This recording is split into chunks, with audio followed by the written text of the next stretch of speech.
Hello everyone and welcome back to my channel. Today it's going to be a little bit of a different video. I'm continuing to talk about the PS3 though. So the PS3 started its life with a pretty rough start. This was due to a very high price as well as the fact that it came well into a year late to the 7th generation console race. Despite these hurdles, the PS3 would end up beating the Xbox 360 in sales towards the end of its life cycle. And this triumph was due to Sony's renewed effort into making many quality first-party exclusive games that aimed at utilizing the PS3's processing power. Now, with that being said, in this video I want to talk briefly about my opinions as to why I believe the 60GB PS3 is Sony's best and worst PlayStation that they've made to date. Now, the best. Starting off with why I think it's the best PlayStation. The launch models of PS3, the 60GB in particular, was packed with state-of-the-art technology, and this was in a time when Blu-ray players were hovering around the $800 mark, and built-in Wi-Fi was a luxury that many people were just starting to appreciate with smartphones and laptops. On top of all of that, the launch model PS3's promised next-gen gaming experiences, as well as the ability to play previous-gen games with built-in PS2 hardware and PS1 emulation. Lastly, this model also had built-in media card readers, so if you had a digital camera at the time, you could pop in your SD or compact flash card and view your photos and videos directly from your PS3. Or you could plug in an external hard drive into one of the 4 USB ports that were on the front of the console. The 60GB PS3 was effectively the definitive way to experience the entire PlayStation games catalog, while also being able to indulge in high-definition playback of new movies and music.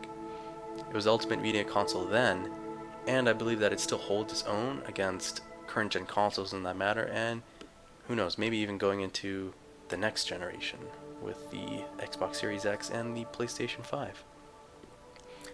Now, the 60GB PS3 is not the first PS3 that I owned. I got a PS3 back on Black Friday in 2008, which was about 2 years after the PS3 had launched. So I got a fat 80GB model. However, at the time I wasn't aware of the fact that my PlayStation, even though it looked like other fat PS3s like the launch models, it was not able to play PS2 games. It didn't have media card readers, and it didn't have 4 USB ports, it only had 2. So when I learned about these omissions in my console versus the launch editions, I was a little bummed out, but I was kind of more interested in why my PlayStation felt like a budget version, like why there was so much of a gap. Now, why I think it's the worst. So when the PS3 launched in 2006, Sony was asking $500 for the 20GB model. This model did not have Wi-Fi, and it did not have the media card readers.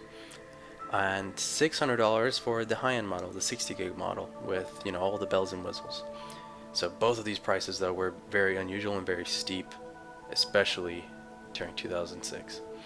So very steep asking prices, and Sony seemed to, I don't know, they just assumed that PlayStation fans would, run out and buy a console anyway because of the success of the PS2. So PlayStation fans were supposedly super loyal, so I guess that's what they were thinking. And as most of us know, that plan backfired pretty badly for Sony. So not only were they a year late to the console race, but they were hundreds of dollars more expensive, and they didn't really have any real, exclusive games when they launched. There was no real reason to buy a PlayStation for the games when it came out, and that's a big problem. So a lot of the sales that ended up taking place were from dedicated PlayStation fans, but also from people that just wanted a new Blu-ray player in their home. Instead of paying $800, they saved a couple hundred. So sales still happened, but it was much less than Sony had anticipated. And this was also pretty exacerbated because of the fact that there was limited supply of PlayStations being shipped around the world. So stores weren't getting enough quantity of consoles to be able to be sold. So the reason why the PS3 was so expensive was because it was packed with high-end tech, and even though they were so expensive, it was still being sold at a loss. So Sony was still losing money on a $600 PlayStation.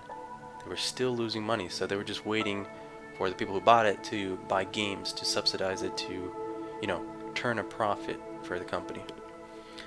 So they saw that the PS3 was failing in the market, and they knew that they had to react quickly, obviously. Like, you can't just... They knew it was not sustainable.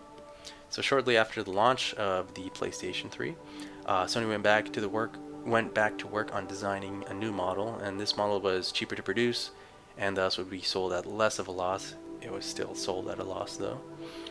This model ended up being very similar to the original, like the original 60 gig, actually, I should say.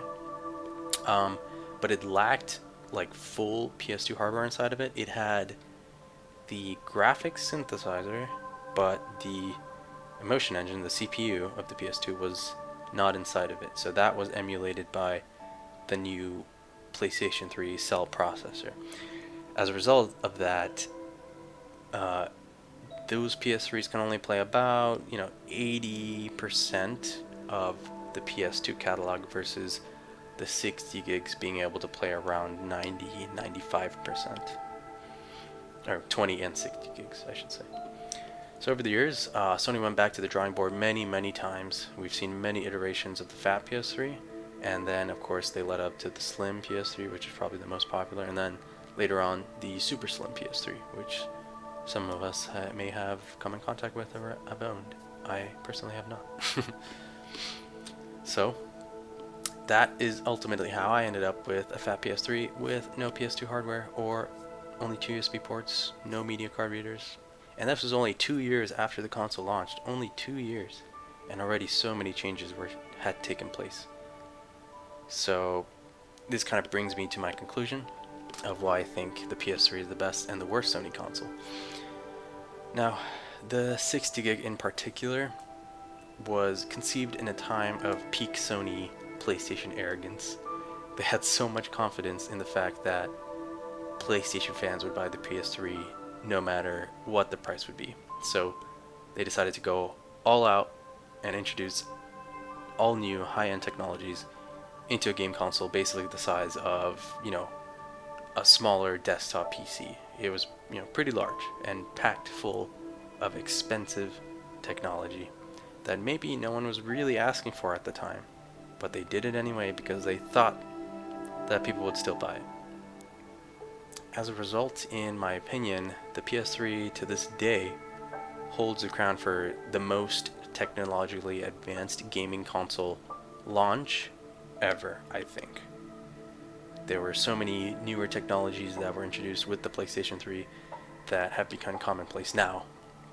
And I don't anticipate this changing, but we still have some details to learn about PlayStation 5, not so much about Xbox Series X. So it's still possible that PS5 could, have a more technologically advanced launch than the PS3. But I think the PS3 will still give the PS5 a run for its money in that respect. Anyway, that's all I wanted to talk about today. So thanks for watching, and have a good rest of your day. Thank you.